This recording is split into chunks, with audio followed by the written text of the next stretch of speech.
तो मैं प्रदेश की जनता का आभार प्रकट करता हूं, जिन्होंने वर्षों वर्षों तक आदरणीय धूमल जी को अपना स्नेह, आशीर्वाद, अपना समर्थन दिया और लंबे समय तक प्रदेश की सेवा करने का मौका भी मिला। आज भी जिस तरह का जनसमूह उमड़ा है, वो दिखाता है कि लोगों के दिलों में धूमल जी बसते हैं। युवा हो, महिला हो, बुजुर्ग हो, नौजवान हो, इन सबका एक तरह से बहुत जुड़ाव है, पारिवारिक है। और प्रदेश के कोने कोने से जो सब लोग आए हैं, मैं सबका आभार और अभिनंदन करता हूँ। आ रही है कि वक्फ बोर्ड जो है, वक्फ बोर्ड का लगभग 2 लाख करोड़ रुपए से ज्यादा की जमीन है। प्रति वर्ष वक्फ बोर्ड की कमाई कम से कम 12,000 करोड़ रुपया होनी चाहिए। ये 2006 में सच्चर कमेटी की रिपोर्ट में कहा गया। और सच्चर कमेटी को नियुक्त किसने किया? कांग्रेस ने किया। रिपोर्ट इनकी सरकार के समय आई, लेकिन लागू नहीं की। जैसे शाहबानो के केस में सुप्रीम कोर्ट की जजमेंट आई, लेकिन राजीव गांधी ने मुस्लिम महिलाओं को न्याय नहीं दिया, वैसे मुस्लिम महिलाओं को, युवाओं को, उनके परिवारों को न्याय दिलाने का टाइम था, तब भी कांग्रेस ने वक्फ बोर्ड पर बदलाव नहीं किया, उल्टा खराबी कर दी। ये कह दिया कि किसी भी जमीन को वक्फ कह देगा कि उसकी जमीन है, तो वक्फ को ये कहना नहीं, ये नहीं देने पड़ेंगे पेपर्स। जिसकी जमीन को कह दिया उसको बताना पड़ेगा कि उसकी जमीन कैसे है। ये अन्याय था, उसका सुधार हमने किया है।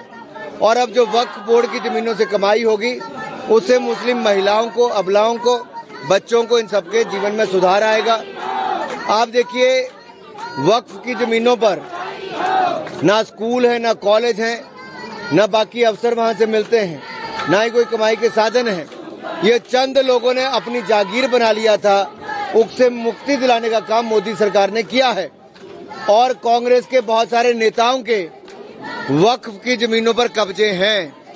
कर्नाटक में कांग्रेस के बड़े बड़े नेता जो पूर्व में मंत्री केंद्र के रहे, इनके पार्टी के बड़े पदों पर हैं, राज्यों में मंत्री से विधायक सिटिंग है, उनके वक्फ की जमीनों पर कब्जे हैं, धांधलियां की हैं। यहाँ तक कि वक्फ की जमीन इन्होंने 5 स्टार होटल को 10,000 रुपए में दे दी। 10-12 हजार रुपए में क्या 5 स्टार को जमीन देनी चाहिए थी? ये सारी बातें सवाल खड़े करते कि इसमें बड़े घोटाले थे, धांधलियां थी। अब इनके चेहरे बेनकाब हुए हैं, तो कांग्रेस तिल मिला रहे हैं।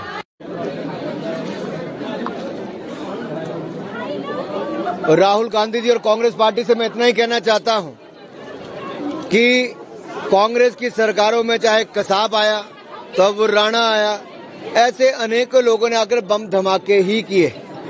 हिंदुस्तान में एक नहीं अनेकों बम धमाके कांग्रेस की सरकार के समय हुए।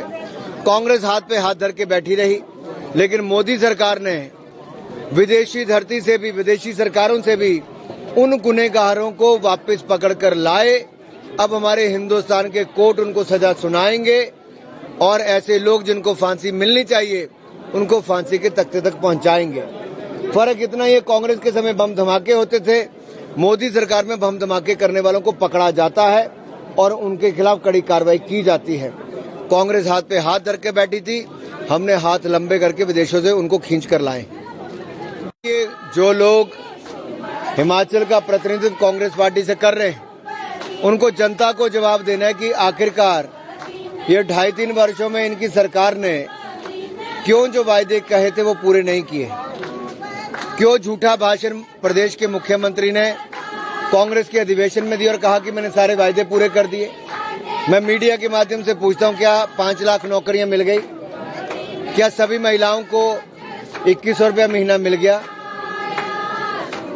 मिला क्या? 1500 देना था, 2100 देना था, 1500 मिला क्या? अब तो हम भी भूलने शुरू हो गए, क्योंकि मिला तो है नहीं। कि बागवानों को मुंह मांगे दाम मिलेंगे, वो भी नहीं मिले। किया कुछ नहीं, वहां जाकर जो भारत सरकार दे रही है उसका भी विरोध करते हैं। कांग्रेस को तय करना है कि भारत सरकार से कुछ लेना है कि नहीं लेना है। लेकर तो इनके मंत्री अपनी फोटो खिंचवाते हैं, बयान लगवाते हैं और फिर कहते हैं कि लेने का दम होना चाहिए। भारत सरकार से कैसे लेकर आना है? भारत सरकार दिल बड़ा करके देती है, लेकिन प्रदेश के कांग्रेसियों के दिल बड़े छोटे हैं। लाभ भी लेते हैं, धन्यवाद तो दूर करना, अब वाहें फैलाने का काम करते हैं।